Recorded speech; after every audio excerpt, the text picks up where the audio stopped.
ഈ ബന്ധങ്ങളെ ചേർത്ത് പിടിക്കുന്നതുമായി ബന്ധപ്പെട്ട വിഷയം ഇങ്ങനെ സംസാരിക്കുമ്പോൾ അബ്ദുല്ലാഹിബ്നു മസ്ഊദ് റളിയല്ലാഹു അൻഹു ആ സദസ്സിലുള്ള ആളുകളോട് ചോദിച്ചു, ഈ ഇരിക്കുന്ന കൂട്ടത്തിൽ ആരെങ്കിലും ബന്ധങ്ങൾ മുറിച്ചു കളഞ്ഞവരുണ്ടോ? പ്രിയപ്പെട്ടവരെ, നൂറ്റാണ്ട് 14 മുമ്പ് മദീനത്തെ മസ്ജിദുൻ നബവിയിൽ വെച്ച് പ്രവാചകന്റെ പ്രിയപ്പെട്ട ഒരു സഹാബിയുടെ ചോദ്യമാണ്, ഈ ഇരിക്കുന്ന കൂട്ടത്തിൽ ആരെങ്കിലും ബന്ധങ്ങളെ മുറിച്ചു കളഞ്ഞവരുണ്ടോ? അതേ ചോദ്യം ഈ നല്ല മഹല്ലിലെ നല്ല മുസ്ലിമീങ്ങൾ ഒരുമിച്ച് കൂടിയ ഈ മഹല്ല് സംഗമത്തിൽ പങ്കെടുത്ത മുഅ്മിനീങ്ങളോടും മുഅ്മിനാത്തുകളോടും അതേ ചോദ്യം ഞാൻ ഇവിടെ ചോദിക്കട്ടെ. ഈ ഇരിക്കുന്ന കൂട്ടത്തിൽ ആരെങ്കിലും സ്വന്തം ബന്ധങ്ങളെ മുറിച്ചു കളഞ്ഞവരുണ്ടോ? ഉമ്മയോട് ഉപ്പയോട്, ഭാര്യയും ഭർത്താവും തമ്മിൽ, ജ്യേഷ്ഠാനിയന്മാർ തമ്മിൽ, ആങ്ങളയും പെങ്ങളും തമ്മിൽ, അല്ലെങ്കിൽ അങ്ങനെയുള്ള നമ്മുടെ ബന്ധങ്ങളിൽ ഏതെങ്കിലും ബന്ധങ്ങൾ മുറിച്ചു കളഞ്ഞവർ ആരെങ്കിലും ഈ സദസ്സിലുണ്ടോ? പ്രിയപ്പെട്ടവരെ, നിങ്ങളുടെ മനസ്സാക്ഷി അതിന് ഉത്തരം പറഞ്ഞിട്ടുണ്ടാകും.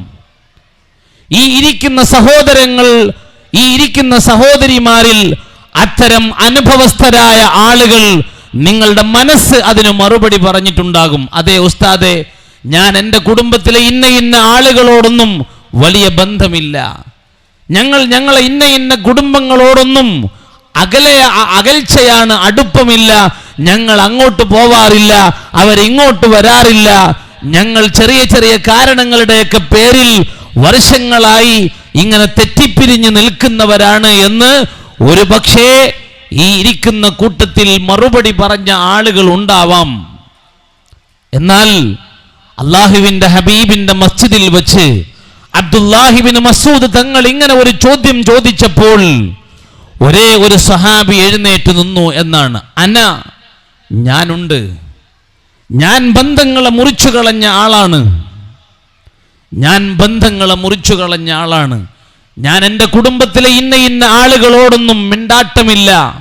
അപ്പോൾ അബ്ദുല്ലാഹിബ്നു മസ്ഊദ് റളിയല്ലാഹു അൻഹു ആ സഹാബിയോട് പറഞ്ഞ അതീവ ഗൗരവതരമായ ഒരു വാക്കുണ്ട്. പ്രിയപ്പെട്ടവരെ, ഒരു മഹല്ല് ശാക്തീകരണം എന്ന് പറയുമ്പോൾ അതിലേറ്റവും അടിസ്ഥാനപരമായ ശാക്തീകരണം നമ്മുടെ കുടുംബങ്ങളുടെ ശാക്തീകരണമാണ്, നമ്മുടെ കുടുംബത്തിൻ്റെ യോജിപ്പാണ്, നമ്മുടെ കുടുംബത്തിൻ്റെ കെട്ടുറപ്പാണ്, നമ്മുടെ കുടുംബത്തിൻ്റെ ഐക്യമാണ്, സ്നേഹമാണ്.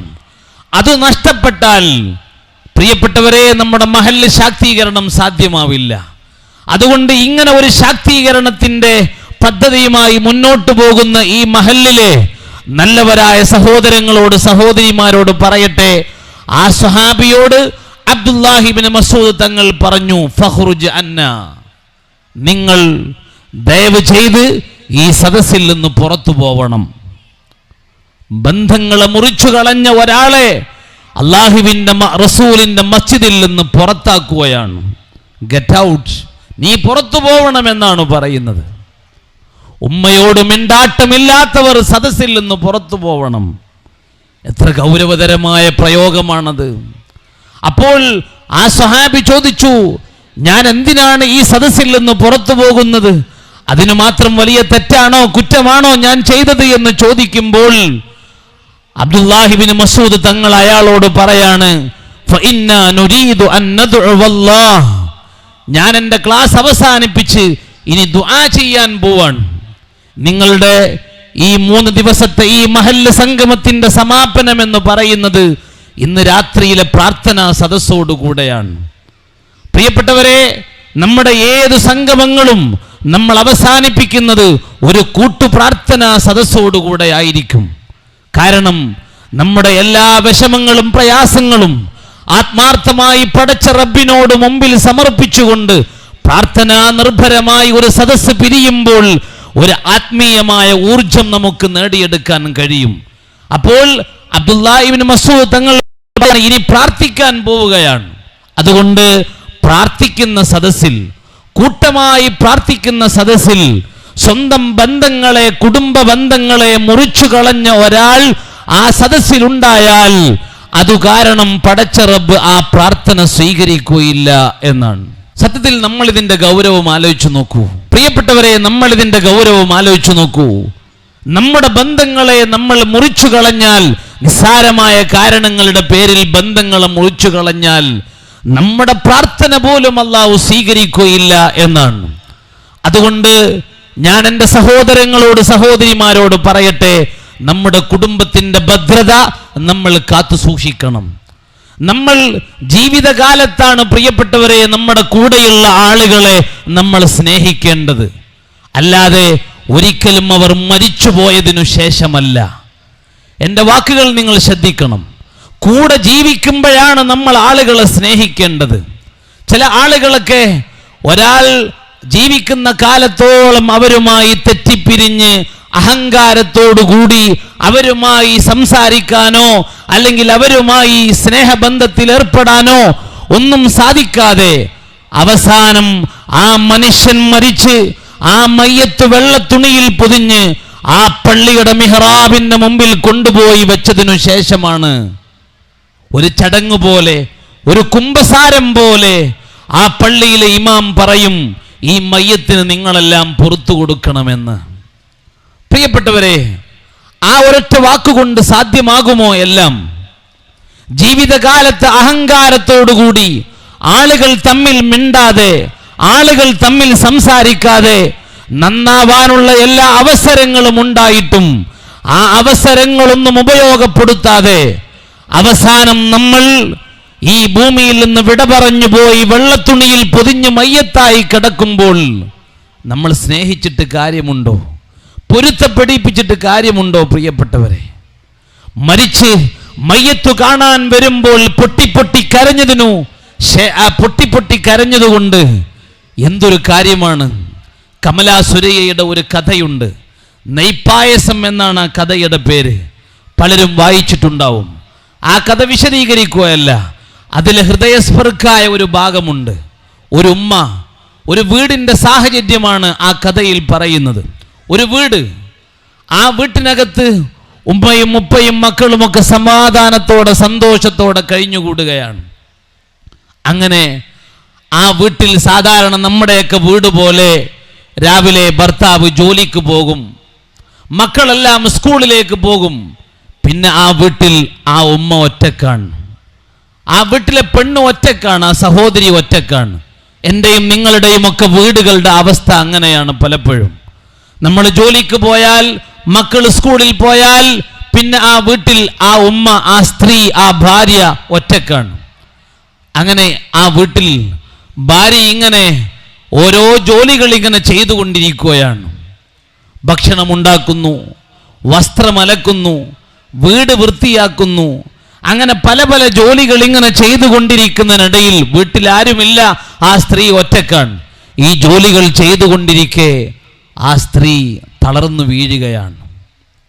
വീട്ടിലാരുമില്ല, തളർന്നു വീഴുന്നു. ആ വീഴ്ചയിൽ ആ സ്ത്രീ മരണപ്പെട്ടു പോവുകയാണ്.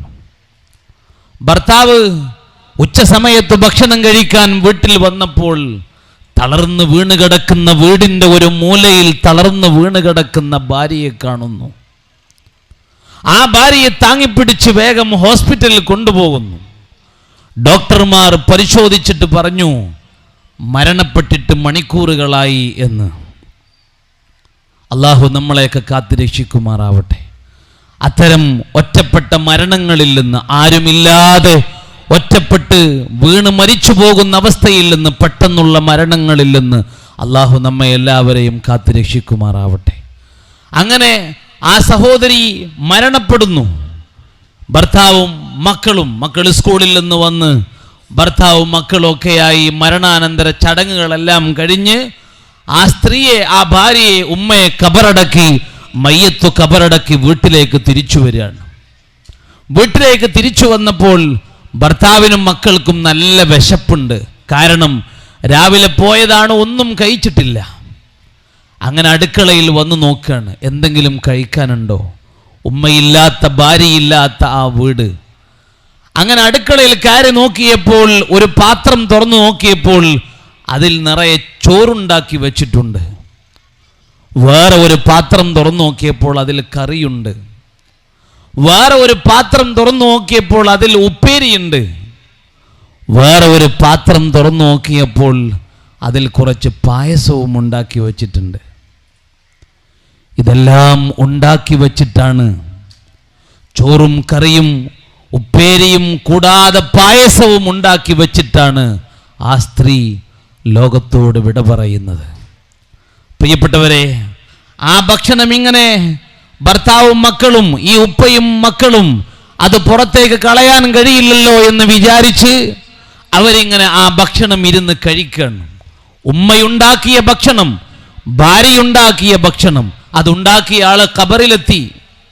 ആ ഭക്ഷണം ഇങ്ങനെ കഴിച്ചുകൊണ്ടിരിക്കുമ്പോൾ മക്കൾ പറയാണ്, ഉപ്പ, ഉമ്മ ഉണ്ടാക്കിയ ഭക്ഷണത്തിന് എന്ത് രുചിയാണ്, ഉമ്മ ഉണ്ടാക്കിയ കറി എന്തു ടേസ്റ്റാണ്, ഉപ്പ ഉമ്മ ഉണ്ടാക്കി പായസത്തിന് എന്തു മധുരമാണ്. നമ്മൾ ആലോചിച്ചു നോക്കൂ. എന്നിട്ട് കമലാസുരിയ പറയുന്ന ഒരു വാക്കുണ്ട്.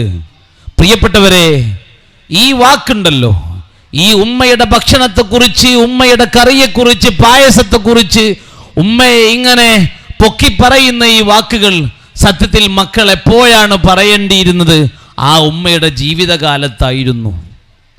പക്ഷേ ജീവിതകാലത്ത് ആരും ഇത് പറയില്ല. പകരം മരിച്ച് ഖബറിൽ 6 അടി മണ്ണിൽ കൊണ്ടുപോയി വെച്ചതിനു ശേഷമാണ് പ്രിയപ്പെട്ടവരെ ഈ വാക്കുകൾ നമ്മൾ പറയുന്നത്. നിങ്ങൾ നിങ്ങളെ കൂടെയുള്ള ആളുകളെ സ്നേഹിക്കേണ്ടത് എപ്പോഴാണ്? അവർ നമ്മുടെ കൂടെ ജീവിക്കുമ്പോഴാണ്.